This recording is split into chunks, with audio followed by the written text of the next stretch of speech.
அனைவருக்கும் வணக்கம். இன்னைக்கு நடந்த அமைச்சரவை கூட்டத்தில் நிதிநிலை அறிக்கை குறித்து பல்வேறு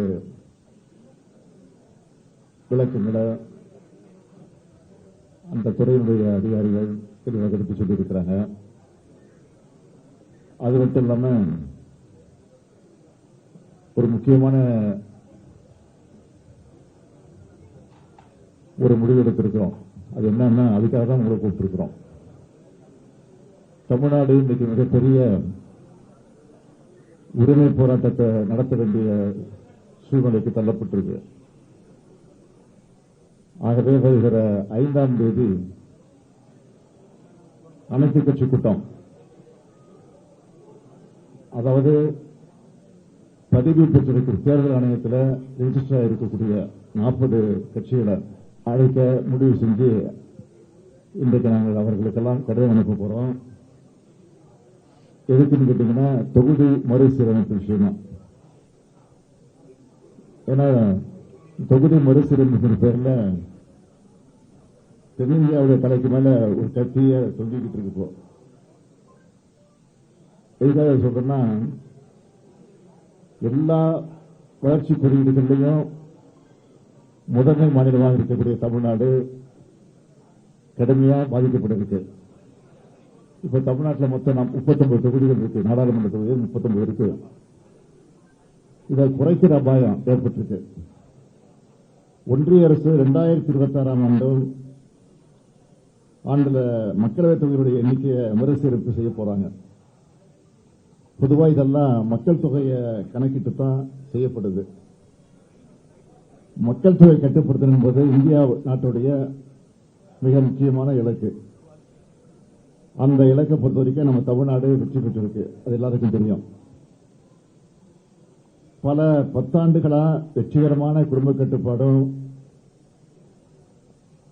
பெண்கள் கல்வி மற்றும் சுகாதார முன்முயற்சிகள் மூலம் நாம் இதை சாதிச்சிருக்கிறோம். மக்கள் தொகை குறைவாக இருக்கிற காரணத்தினாலே நாடாளுமன்றத்தினுடைய எண்ணிக்கையும் குறைக்க வேண்டிய ஒரு சூழ்நிலை ஏற்பட்டிருக்கு. இப்ப நாடு முழுக்க இருக்கக்கூடிய மக்களவை அடிப்படையில் தொகுதிகளை பிரிச்சா தமிழ்நாட்டில்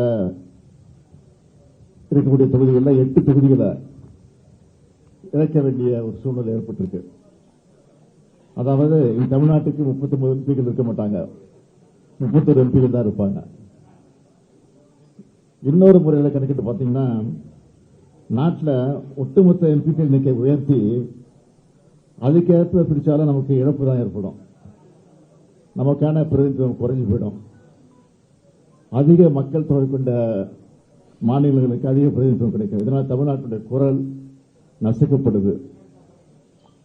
இது வெறும் உறுப்பினுடைய எண்ணிக்கையை பற்றி கவலை மட்டும் இல்ல, நம் மாநிலத்துடைய உரிமையை சார்ந்தது என்பதை நாம் மறந்துடக்கூடாது.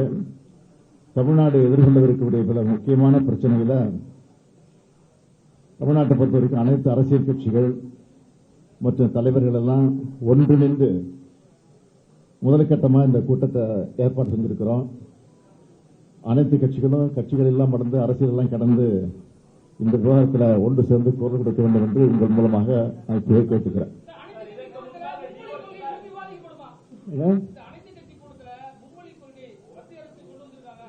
அதாவது இது அனைத்து மும்மொழி கொள்கை மட்டும் இல்ல, நீட்டு பிரச்சனை, மாநில அரசு தர வேண்டிய நிதி பிரச்சனை, எல்லா பிரச்சனைகளுக்கும் நீங்க கேட்கிற மும்மொழி கொள்கை, இந்த பிரச்சனைகள் எல்லாம் தீர்வு காணணும்னா நம்ம எம்பிக்கள் அதிகமாக இருந்தால் தான் குரல் கொடுக்க முடியும். ஆக அதுதான் முக்கியத்துவம். ஆக அதுதான் அடிப்படை வச்சு கொடுக்க